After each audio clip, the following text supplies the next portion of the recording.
There are enough people but not enough equipment. Ukraine needs military support from its allies. The list of weapons is based on the stated goal of liberating of all its territory from the Russian occupiers. Despite the fact that Western leaders unanimously assure that they are ready to support Ukraine with everything it needs for this purpose, there are still discussions on some items. Но у нас каждый день гибнут люди. We have people dying every day. Can we not if and when, but just if you can give Leopard tanks, give them to us.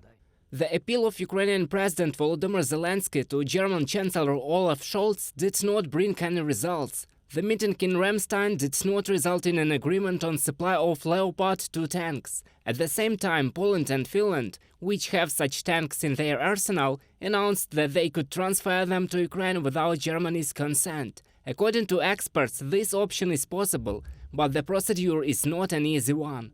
You have to understand the alternative way is simple, not to argue with Germany. That is, they will transfer the equipment without German permission, and this will be a violation of export controls, the movement of dual-use goods, military goods. It is quite possible that the Germans, if they go all out, may initiate some kind of legal proceedings against Poland, and Poland may be deprived of the upgrade system for those tanks they have from Germany. They could lose the opportunity to conclude new contracts. In no hurry to deliver their tanks, Abrams and the United States. According to officials, because of the presence of secret technologies in them, prohibited for export, as well as complex logistics. But despite the delay in decisions on the transfer of tanks to Kyiv, Ukrainian Defense Minister Oleksiy Reznikov positively assessed the dynamics of weapons supplies.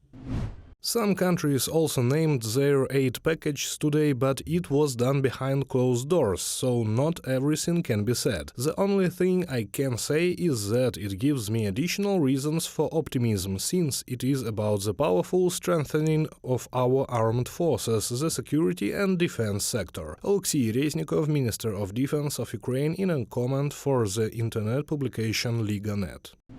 In the next 2 months, Ukraine will receive 2 Patriot surface-to-air missile launch systems from the Netherlands, 8 Avenger self-propelled artillery systems, 90 Striker combat vehicles, 58 Bradley armored infantry vehicles from the United States, 40 Marder tanks from Germany, and AMX-10 RC armored vehicles from France. In addition, ground-launched small-diameter bombs for HIMARS will soon appear in the armed forces of Ukraine. They are capable of hitting targets at a distance of 150 kilometers, which will significantly complicate the logistics of the Russian troops, experts say.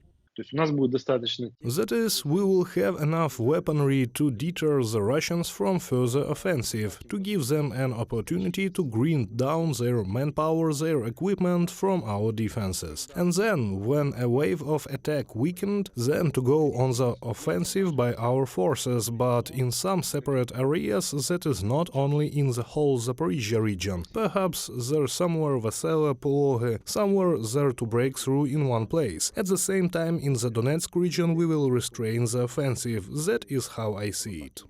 In 2023, the United States, the United Kingdom and the countries of the European Union will provide unprecedented defense support to Ukraine. The allies not only decided to transfer new types of weapons to Ukraine, but also lifted restrictions on certain types of weapons and equipment, the supplies of which were previously banned. According to experts, this shows that the West is determined to achieve peace in Europe through the victory of Ukraine. Reported by Roman Smoler, Vasyl Panasiuk, UATV News.